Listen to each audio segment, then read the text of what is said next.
again, like I was explaining to you, all right. You know, when you deal with personal credit, you only deal with three. You only deal with three agencies. You deal with Experian, TransUnion, and Equifax. The thing you need to understand is, with the bureaus, everything starts with dispute. You got to first dispute it in writing. All right, you could dispute it online. That's one, but you're not in control. All right, I don't dispute online. I dispute in writing via certified mail. Everything, cause see, everything is about proof. Write this word down. Proof. The word you need to master is called proof, because it's all about proof. Because see, they have a burden to prove this information is accurate, right? They follow the reporting procedures. If they didn't follow procedure, all right, if Chase did not follow procedure to report to Experian, TransUnion, and Equifax, you're late. This late right here, this charge off right here, this collection right here, this foreclosure right here, this bankruptcy, all right, it must be deleted according to the law. You know what I'm saying? According to federal law, it got to be deleted. So the big myth is that people's attitude is like, you know what? Yeah, it's my credit card. Yes, it's your credit card. Yes, it's your credit card, right? You know it's your credit card. I know it's your credit card. But did they follow procedure? Do you know what I'm saying? Did they follow procedure? I mean, I had a court situation a while back. Matter of fact, I'm going to give you a real story. My university claimed that I owed them money. In my mind, I don't recall owing them money because my money was paid through my student loan, right? So I ignored them. But their attorney claimed they served me legal documents. But guess what? During that time, they could not have served me. You know why? You know why? Because I was in California, but their attorney claimed they served me legal documents. That happens all the time. They'll claim they give you stuff and they didn't give you stuff. Right? Guess what? Guess what they have in the legal world? It's called jurisdiction. Now they have personal jurisdiction over me. Guess what else he did? He sued me in the county where I don't even live. He sued me in Buffalo County, and I live in Erie County, and I live in New York County, Queens County, right? He sued me outside of jurisdiction. But the New York CPLR, Civil Practice Rule and Law, state that they have general jurisdiction. But there's a statute from 503 that state if it's a consumer transaction, they must sue me the jurisdiction the way I live. So he made a mistake.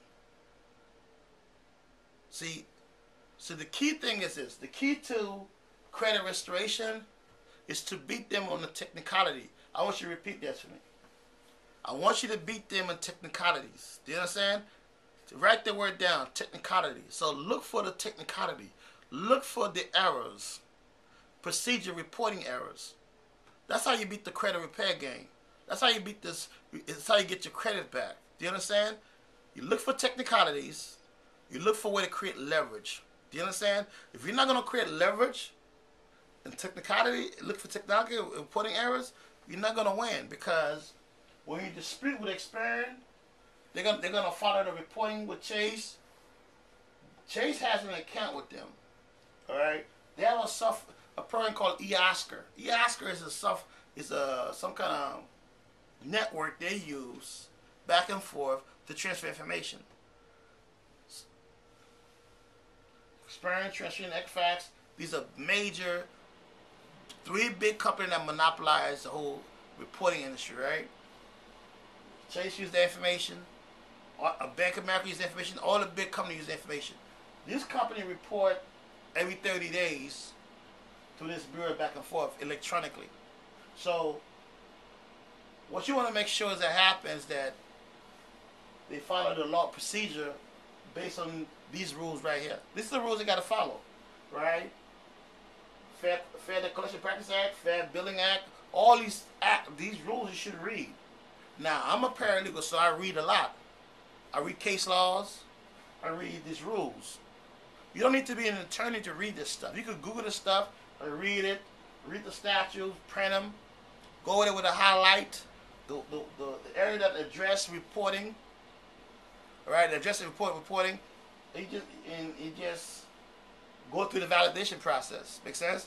So the first step is dispute, right? Request validations.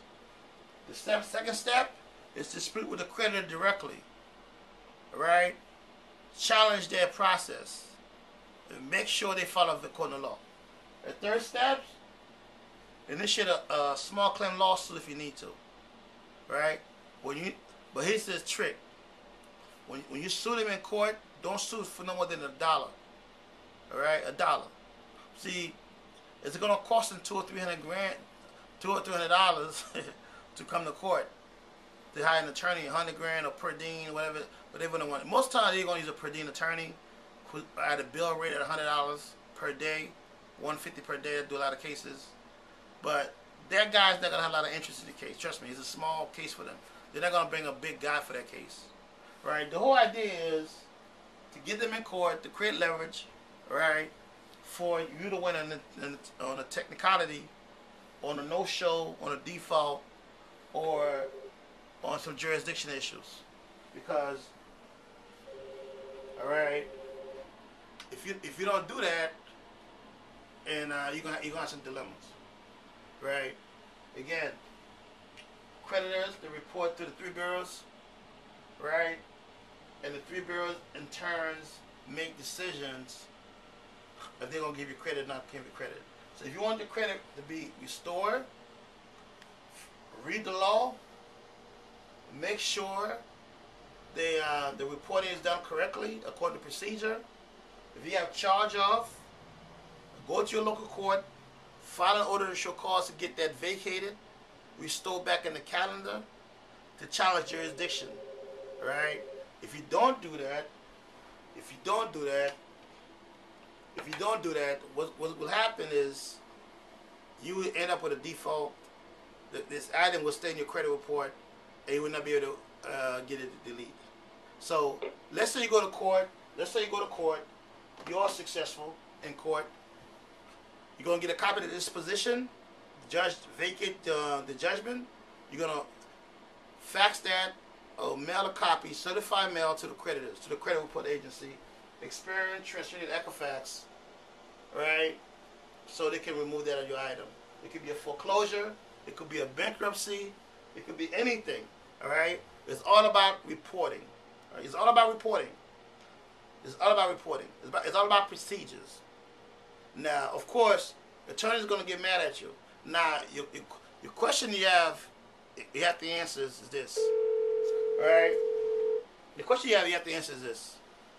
You have to balance ethical, morality, and corporations. Corporation has no feelings. They have no heart. They have very little understanding. My attitude is you shouldn't have any for them as well. But hey, you make your own decision. I give you the information. It's up to you to protect your own rights. I can't protect your rights unless you want to protect your own rights. Make sense? Remember, corporation will hire you today and fire you tomorrow without even thinking about it. Corporation will foreclose in your house, take your house, deny your credit, deny your access, deny your opportunity to build wealth, just that fast. So, some people have a problem with what I'm teaching right now. It's okay. If you're that person, this is information is for that you don't have any dilemma with it, all right? If you believe in the procedures and law and rules, you live by you die by it, then you have a duty, in my opinion, to fight to get your life back, because they're not going to give it to you. They're not going to just delete your foreclosure, right? They're not going to delete your bankruptcy. They're not just going to delete your charge off, your collection. You got to first dispute it in writing. Don't never make no deal over the phone with no one unless it's in writing. If they agree for a settlement with a deletion as well, put it in the writing. Either you draft the stipulation or they draft it before you send a penny over. Otherwise, it's your word against their word. Again, the word proof, I wrote up top earlier, proof, right? You need proof. Whoever had proof, win. What I just said, whoever has proof, won. So you need the law on your side, the procedure on your side, you need your proof. If you do those three things, you'll have your perfect credit. All right. Last but not least, all right, these are the factors that's in your credit. 35% is made of your payment history, right? Payment history. That means that you want to be making your payment on time. If you have a late, you should challenge that late. All right? You should beg for that removal. All right? That 35% is your credit. Then you got 10% for type of credit. Right? 10% for new credit. If you got new credit in the last 90 days, that's 10%. All right? The length of the credit history. The length. So you want your credit to be like 36-month credit. All right? Then and the amount owed, the balance. You shouldn't use no more than 30% of your credit at any given time. So if someone give you a line of credit for like $5,000, right? You should always strive. All right, you should always strive. Just don't ever use no more than 30% of it. Let's say you got $10,000 line of credit. All right, times 30% of that, $3,000. Okay, so don't spend more than $3,000. Because if you spend more than $3,000, you're going to mess up your credit rating. So this is a game. This is a game. This is a game, a credit game. You need to understand it. So if you're currently delinquent in your mortgage, there's a way to resolve this issue. But once this thing is settled, all right, you dispute it in writing. You dispute it with the creditors, all right? Again, then you make the bank an offer, a settlement offer. If not, then you make sure they follow the rules, their reporting rules. And last, you start a small act, start your own case in civil court, superior court, whatever you're at, small claim court. All right? You sue them for $1. Hopefully they'll show up. You get a default. If they show up, you deal with the issue. That's what you do. You do that. It's not an easy task. That's why only a few people do this stuff. All right? I do it. You know what I'm saying? You want to retain my service for this? I'm kind of expensive because this work it requires a lot of follow up. You know what I mean? You gotta really like doing this type of stuff. You gotta be built for this stuff. Anyway, this is James Bayfield for JamesBayfield.com. I just want to give you a little bit of information on credit and how to deal with credit, how to do it in a smart, aggressive, technical way to get you what you need. All right, you can restore your good name in 6 months. All right, if you're done with the dilemma, you're back to work. You got a little bit of money coming in now. You can do things. You can get your life back in 6 months. Even further, but you got to be willing to fight. I had about a bunch of collections in my account, and I got everything resolved. Now I'm on my way to get to the next level. I mean, you know, we all got hurt during the recessions somewhere, somehow. All right. If you like me, I played big, so I take crazy fall. All right. I take crazy fall, a hard fall. So if you play it safe, it's not what your lifestyle is. Bottom line, it's time to do it. I'm James Bayfield for JamesBayfield.com. And this information was a little technical, was all over the place. I hope you can put it together and get the essence of what I'm saying to you and go from there. All right? Talk to you later.